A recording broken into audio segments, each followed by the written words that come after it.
Comida francesa al lado de una buena copa de vino solo en la Ruta de los Vinos. Presenta.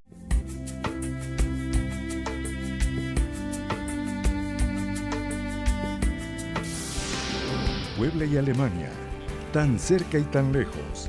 La productividad de las empresas se logra con capacidad y entrega. Hoy, en Un Café con Mariloli. Tomás Cari.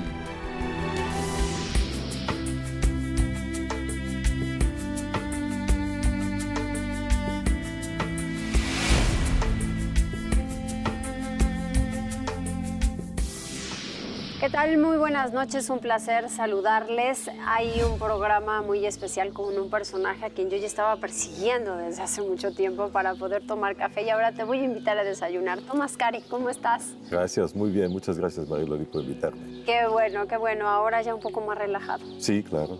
Sí. ya te vas relajando. A ver, tú naciste en Alemania. Y allí estudiaste. ¿Cómo es el esquema de estudio? Aquí que haces el kinder, primaria, secundaria, preparatoria, pero ¿cómo es allá? No es tan diferente al final del día y en mi caso tengo que agregar que no, en mi niñez y mi juventud no solamente viví en Alemania, sino que también viví en Latinoamérica. Viví primero en Ecuador, muy chiquito. Sí. Y después en Chile, ya en mi adolescencia. ¿Por condición de trabajo de tu papá? De mi papá, así es. ¿Él a qué se dedicaba? Él trabajaba para el gobierno alemán en los programas de apoyo al desarrollo de países en vías de desarrollo. Y específicamente metido con el tema de la educación dual, un tema que hoy en México está surgiendo mucho, lo cual me da mucho gusto, por cierto.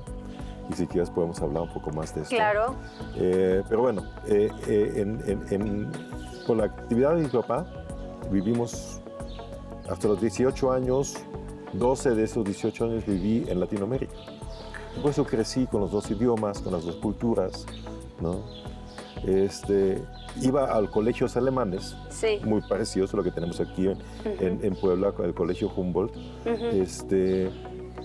que, para contestar tu pregunta, finalmente se adaptan o hacen el puente entre el sistema educativo del país donde están, ¿no?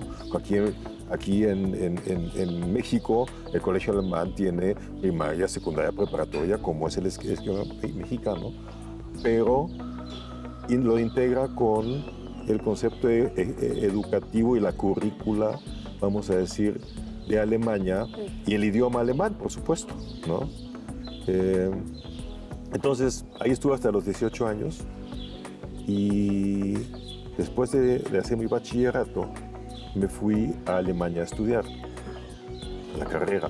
Sí, ¿no? ¿Qué estudiaste? Yo estudié ingeniero en aeronáutica. ¡Anda! ¿Sí? Se llama ingeniería en vehículos, pero después del cuarto semestre te decides, ¿te vas a vehículos terrestres o te vas a vehículos sobre rieles, o te vas a vehículos aéreos o a los aviones? Y me parecía muy atractivo lo de los aviones, la verdad. Padrísimo. ¿No? Y más fue muy padre. Y cuando terminé esa carrera, decía, bueno, ¿ahora qué opción tengo? Y había hecho prácticas incluso en una empresa que hacía aviones, ¿no? Decía, ahora vas a ir, y acuérdate que era la época antes de las computadoras. Sí, claro. No sé si alguien se puede imaginar eso, pero... Bueno, ni de celulares, ¿no? No, mucho menos. Entonces los ingenieros lo que hacían, estaban en el respirador, dibujando con tinta, ¿sí? Las piezas de los productos, en este caso de los aviones. Y esa parte como que no me gustaba tanto. Entonces dije, ¿qué otra cosa puedo hacer? Y en aquel entonces surgía el concepto de la ingeniería industrial, que es la combinación de la mecánica, del ingeniero, con el administrador de empresas, o sea, la parte financiera, vamos a decir, de las empresas. Y ofrecían un posgrado, como una maestría, a los ingenieros para que se convirtieran también en ingenieros industriales. Entonces me fui hacia eso. Vi toda la parte ya de contabilidad, de finanzas, y eso me llamó mucho la atención. Y cuando terminé la carrera en Alemania, ya mientras me había yo casado y había nacido mi primer hijo, empecé a trabajar en una empresa en Alemania, en Múnich, que era la Deutsche Airbus. O sea, estaba empezando la empresa Airbus, apenas estaba empezando, y había una pequeña oficina que se dedicaba a ver los temas administrativos. En fin, no estaba nada mal, pero por mi infancia, mi juventud, como ya te platicaba, y mi esposa, que es nacida en Guatemala de ascendencia alemana, pero nos conocimos y nos casamos en Alemania, teníamos la idea de regresar a Latinoamérica, ¿no? Y empecé a buscar oportunidades en Latinoamérica desde Alemania, y una muy buena que me ofrecieron en aquel momento fue trabajar en Volkswagen de México, una empresa alemana en México, cerca de Guatemala. México, un país que se veía que estaba... que iba hacia el desarrollo. Que iba hacia el desarrollo, que iba empujando. Y además, unas condiciones muy atractivas en esta empresa. Puebla nos encantó, ¿no? Porque yo desde entonces decía, si es la Ciudad de México, declino. Pero Puebla nos encantó. Pero algo más atractivo. ¿No? Y entonces nos vinimos para acá en 1980. ¿No? Empecé a trabajar en Volkswagen. Otra época del país, otra época de la planta, ¿no? Volkswagen era una fábrica que se dedicaba a fabricar vehículos para venderlas en México, exclusivamente, ¿no? Sobre todo bochitos, combis, safaris, ya no, pero Brasilias. Yo sí me acuerdo de la Brasilia. Apenas habían empezado a producir Caribes. Ajá, era ya la modernidad, vamos a decir, claro. en el sector automotriz, ¿no? Pero desde aquel entonces era una empresa muy dinámica, y notabas también el dinamismo en el entorno del país. Claro, fue el primer boom petrolero, que 2 años después se acabó y cambió la historia, pero sí era muy atractivo en aquel entonces. Pero tú dijiste, ok, voy a esta empresa, voy a la armadora, y desde un inicio fue Puebla, o sea, sí fue la oferta hacia esta ciudad. Sí, claro, desde un inicio fue Puebla, porque aquí estaba la planta. Sí. ¿No? Sí, claro, eso fue parte del atractivo, ¿no? Porque Puebla en aquel entonces era una cosa muy diferente. Realmente era bastante provincial, ¿no? Muy. Yo me acuerdo que cuando venían visitas de Alemania, había un solo restaurante donde los podías llevar. ¿Cuál era? Era el Charlie's en La Juárez. ¡Ay, claro! No había otra cosa. No. Bueno, por lo menos según la gente que organizaba eso. Sí. ¿No? Bueno, pero además se comía muy bien, o sea, claro, era de ambiente y todo, pero si no tenías las opciones que hoy manejas. Por ejemplo, aquí, ¿no? O sea, hablando de la ruta de los vinos, por supuesto, nada que ver. Nada que ver. Y bueno, llegas entonces a Puebla y ¿te gustó la ciudad? Sí, claro. Me gustó porque además no era tan extraño para mí. Yo había vivido en estos países, ¿no? Sí.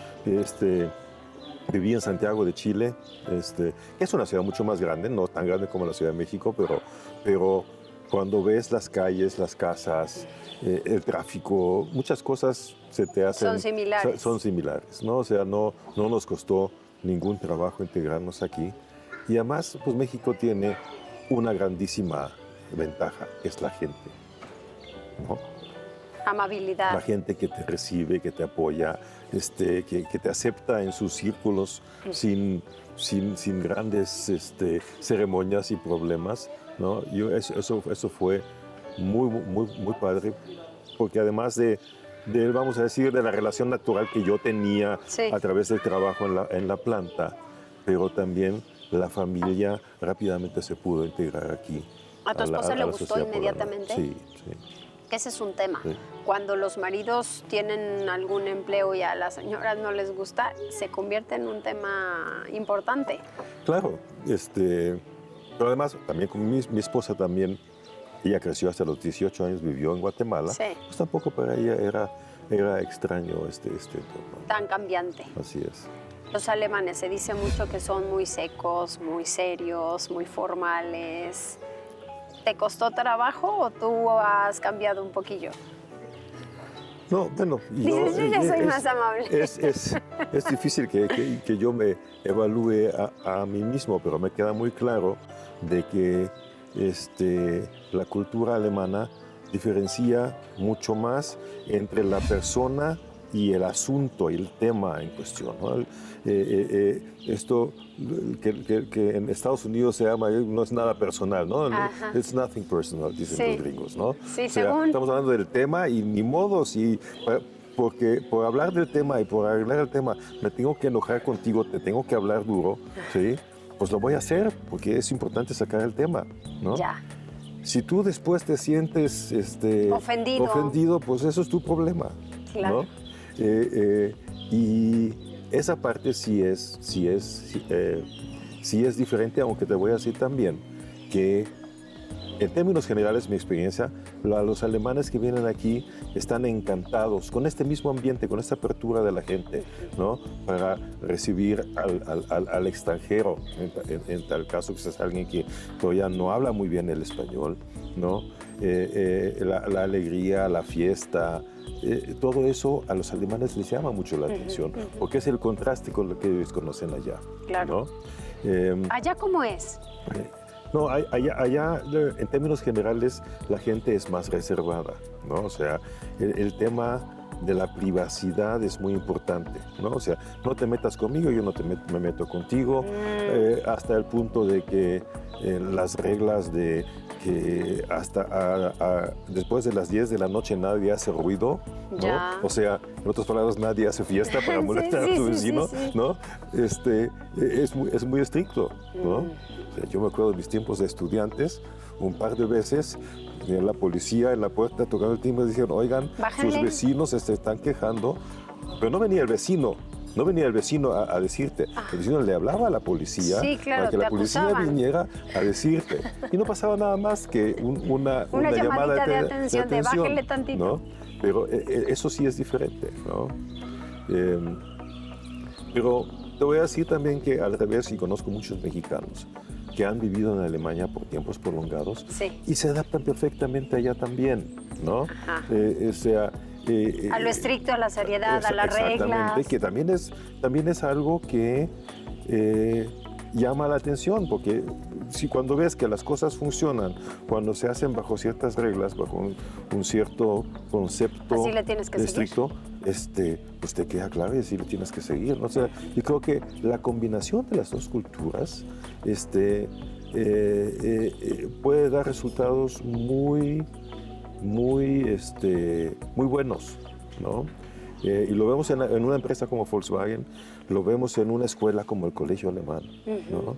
Y creo que hay muchos ejemplos de alemanes que se han venido a países como México, que aquí se han quedado y han sido exitosos, pero además se han integrado sin ningún problema a la sociedad. Vamos a hacer una pausa y regresamos enseguida. Estamos platicando con Tomás Karig y creo que es interesante porque él, al final de cuentas, sabe de mucho trabajo. Ahora que decías lo de tu papá, de la educación dual, es básica y sin educación no haces muchas cosas. Creo que ahí está un punto de partida interesante y pues trabajando en una empresa tan internacional hay mucho que contar. Continuamos.